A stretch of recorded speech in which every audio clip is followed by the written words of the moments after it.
तो नमस्कार दोस्तों, आज हम अपने पॉलिटिकल साइंस के कॉन्सेप्ट ऑफ पावर के सीरीज में आज डिस्कस करेंगे हम कॉन्सेप्ट या जो मिचेल फुको ने जो अपना कॉन्सेप्ट दिया है पावर पर, उसको लेकर के हम लोग आज समझेंगे कि क्या कहना चाहता है मिचेल फुको। तो मिचेल फुको के बारे में जनरली यह बात है कि Mitchell फुको is a great political thinker who contributed specifically in the area of power, specific कि पावर कैसे हैं, पावर कैसे काम करता है। और ही जनरली आप पाएंगे कि भाई उसने जो है पावर के पूरे कॉन्सेप्ट को जो है चेंज कर दिया, जो पहले ट्रेडिशनल कॉन्सेप्ट होता है। तो हम यहाँ पर उसके मेन कॉन्सेप्ट ऑफ पावर जो कि है पावर या कैपिलरी पावर का जो कॉन्सेप्ट है उसको समझते हैं आज। ठीक है, तो पहले हम ये समझते हैं। He gave the concept of capillary power which means power is not concentrated in one hand one place but it erupts from different point in different time and space. तो मिचेल फुको ये मानता है कि भाई ऐसा मत मानो कि पावर जो है किसी एक वन पर्सन या वन प्लेस या किसी वन ऑर्गेनाइजेशन में मतलब विजिट करता है या उसी में केवल समाहित है। पावर का कोई केवल एक ही स्रोत नहीं है, पावर अलग अलग जगह से ओरिजिन होती है ऐसा, और उसके अलग अलग टाइम पे ओरिजिन होती है, ऐसा कौन कहता है? मिचेल फुको। और इस मिचेल फुको के इसी कॉन्सेप्ट को हम लोग कहते हैं मिचेल फुको का concept of capillary power. Next point हम लोग देखते हैं।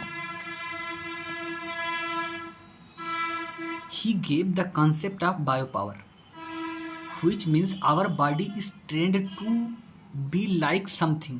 He says we are shaped by power. Our life is determined by power without our consent or without our knowledge. Example, classification of things, individual, etc.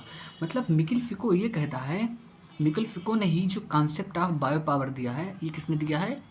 Mitchell फुको ने दिया है। अब आपका question ये उठना चाहिए कि भाई मिचेल फुको का ये जो कॉन्सेप्ट ऑफ बायो पावर है क्या? तो कॉन्सेप्ट ऑफ बायो पावर में मिचेल फुको यही कहता है कि जो हमारी बॉडी है ना, वो पूरी तरह से पावर्ड है, मतलब उसमें पावर का इस्तेमाल किया गया है। एक्चुअली में हम वैसा नहीं है जैसे हम पैदा हुए हैं, हमें शेप किया गया है। जैसे एग्जाम्पल के तौर पर देखिए आप, तो आप पाएंगे कि हम सोसाइटी में जैसे हमारे हर चॉइसेस अपनी खुद की चॉइसेस नहीं होती। जैसे आप ये देखेंगे कि अगर जो कोई बंदा कलेक्टर बनना चाहता है या कोई बंदा आपको डॉक्टर बनना चाहता है, तो उसमें आप देखेंगे कि उसकी कई सिचुएशन होंगी, उसको इम्पेक्ट की होंगी। जैसे अगर जो मान लीजिए कि वो कलेक्टर बनना चाहता है, तो पहला उसने किसी से सुना होगा उसके बारे में, पहला पॉइंट। दूसरा पॉइंट हो सकता है कि उसे और किसी चीज़ ने मोटिवेट किया हो। तो उसका केवल एक फैक्टर नहीं, उसके कई फैक्टर हैं जो उसे उस तरीके से पुल की गई हैं। और इस पुल या उसको ऐसा बनने के लिए भी जो सोसाइटी ने क्या किया है कि अलग अलग क्लासिफिकेशन की। जैसे आपको कलेक्टर बनना है तो आपके अंदर ये क्वालिटीज़ होना चाहिए, आपको ये बनना है तो आपके अंदर ये क्वालिटीज़ होनी चाहिए।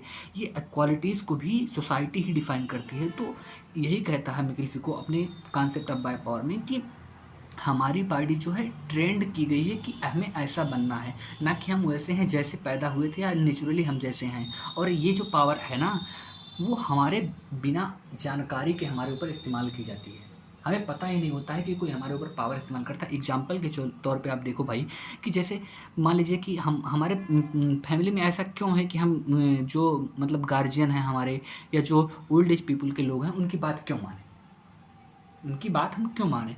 तो पॉइंट ये है कि हमारी परंपरा बनी हुई है कि हमें ओल्ड एज पीपल जो है उनकी रिस्पेक्ट करना है। तो क्या क्वेश्चन ये है कि उनके हर डिसीजन सही होंगे?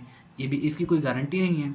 तो ऐसा हम क्यों कर रहे हैं? ऐसा हम इसलिए कर रहे हैं क्योंकि ये परंपरा बनाई गई है। परंपरा क्यों बनाई गई है? ताकि हमें एक सिविलाइज्ड या एक डिफिनिट मैनर में शेप्ड किया जाए हमारे बॉडी को, हमारे बिहेवियर को। तो यहाँ पर मिचेल फुको का कहना यही है। हाँ, हम लोग नेक्स्ट देखते हैं। He also says that power are not individual centric rather than institutionalized. Means he saying कि पावर जो है कोई एक इंडिविजुअल में समाहित ना होकर के इंस्टीट्यूशनलाइज की गई है। जैसे हमारे यहाँ ये मोरालिटी का कॉन्सेप्ट लाया गया, मोरालिटी को एक संस्था बना दिया गया कि आपको नैतिक होना ही है।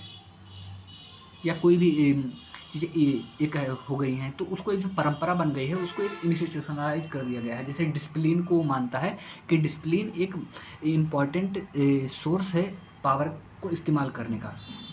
और मिकेल फिको कहता है कि power is not only repressive but also productive.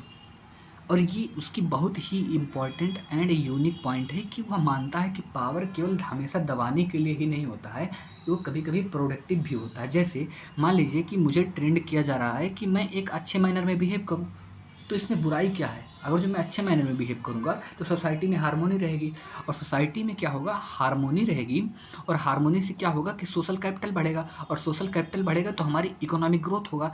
तो ये क्या है, ये एक प्रकार का जो पावर का इस्तेमाल कर रहे हैं हमें अच्छा बिहेव करने के लिए, मजबूर करने के लिए, तो ये प्रोडक्टिव है ना। तो यहाँ पर जो मिकेल फुको कहना चाहता है वो यही कहना चाहता है। हम लोग नेक्स्ट कॉन्सेप्ट समझते हैं इनका।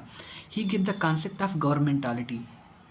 ये उसके द्वारा दिया गया कॉन्सेप्ट है गवर्नमेंटालिटी का।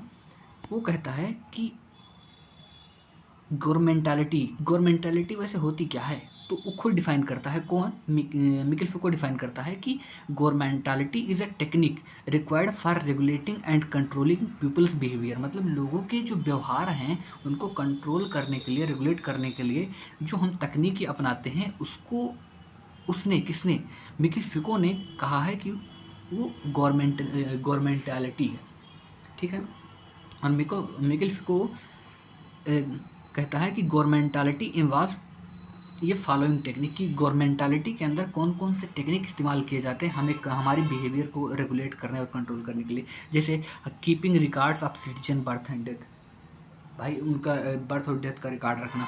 Knowing the preferences of the people, कि हम उनके लोगों के प्रेफरेंसेस जाने, सोसाइटी के लोगों को कि उनके प्रेफरेंस क्या हैं, ताकि उनके बिहेवियर को मैनेज किया जा सके, उन्हें रेगुलेट किया जा सके, और उनके प्रेफरेंसेस के हिसाब से या उनके प्रेफरेंसेस को सीधा करने के लिए, अच्छा करने के लिए उस हिसाब से कानून बनाया जा सके। ठीक है। और एक पॉइंट वो और कहता है कि यूजिंग स्टेटिकल, मतलब जो स्टेटिकल मेथड है, मतलब वो डाटा को भी यूटिलाइज करके हम गवर्नमेंट जो है, ये गवर्नमेंटलिटी के टेक्निक से जो संस्थाएं हैं वो कंट्रोल करती हैं लोगों को।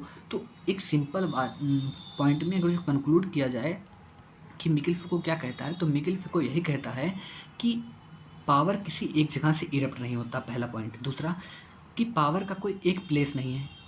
तीसरा पॉइंट वो कहता है कि पावर डिफरेंट टाइम और स्पेस से ओरिजिन होता है। और उसके बाद ये कहता है कि पावर हमेशा जो है निगेटिव नहीं हो सकता, पावर पॉजिटिव भी हो सकता है। जो पावर पॉजिटिव होगा जो सोसाइटी में प्रोडक्टिविटी लेके आएगा। और उसका एक इम्पॉर्टेंट जो कॉन्सेप्ट मैंने बताया उसको फिर से रिवाइज कर रहे हैं। उसने कहा कि कॉन्सेप्ट ऑफ बायो पावर, कि हमारी बॉडी जो है ट्रेंड की गई है एक डिफिनिट वे में बिहेव करने के लिए। तो आज के लिए इतना ही। हम नेक्स्ट वीडियो में लिस्टमेसी और उससे रिलेटेड टॉपिक को डिस्कस करेंगे। इसका PDF चाहिए तो आप टेलीग्राम चैनल को ज्वाइन कर लीजिए। तब तक के लिए धन्यवाद, मिलते हैं नेक्स्ट वीडियो में।